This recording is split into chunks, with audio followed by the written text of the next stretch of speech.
Hello everyone, it's me Francesco, and today I'm going to talk about what is Yogasana.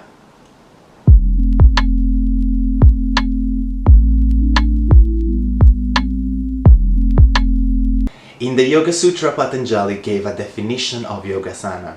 Let me enchant it for you. Stiran, Sukhan, Asanan, which means a position that is comfortable and stable. The Yogasana are developed to help you to increase your capacity in keeping your position for a longer period of time.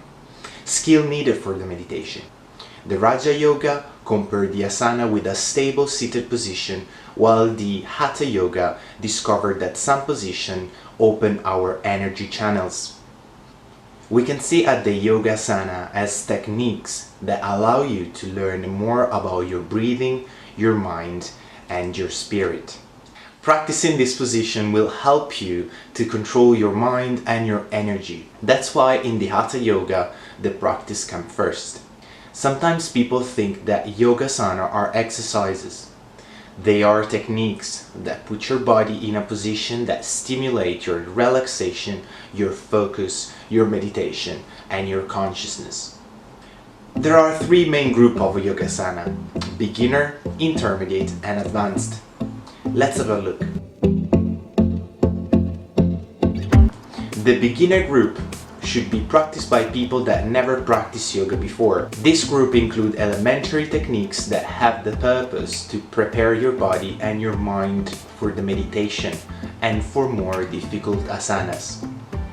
In this group are included Pavamuktasana series 1, 2, and 3, yoga for your eyes, relaxing asana, meditative asana, Varyasana group, standing asanas, and my favorite part of the beginning group, Surya and Chandra Namaskara, or well known as the Sun and Moon Salutation. The intermediate group contain quite difficult asanas. For this reason, these techniques are recommended to people that can practice the beginner group without making any effort. The asanas contained in this group require a better control of your stability, of your focus, and the coordination with your breathing. This group includes Padmasana group, inverted asana, torsion of the spine asana, and balanced asana.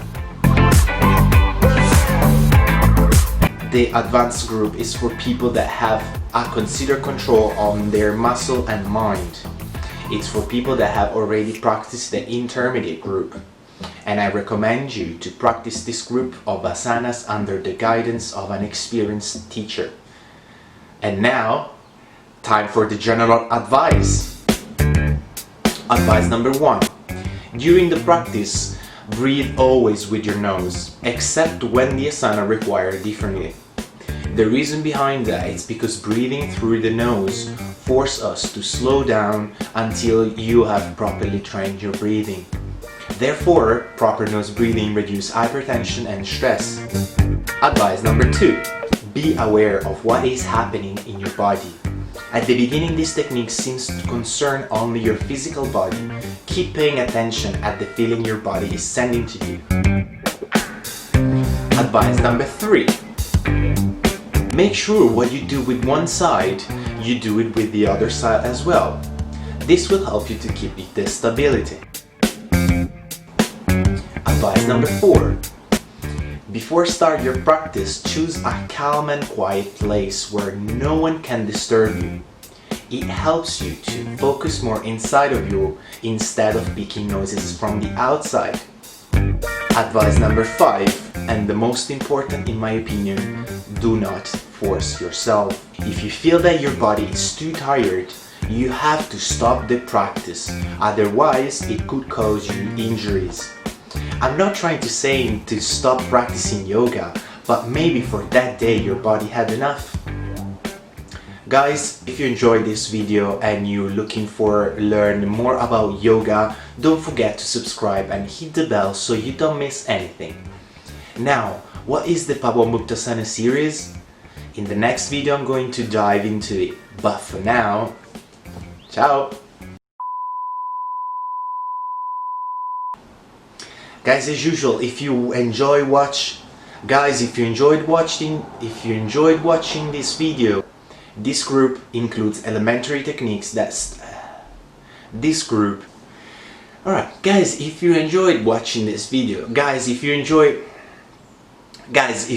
watching,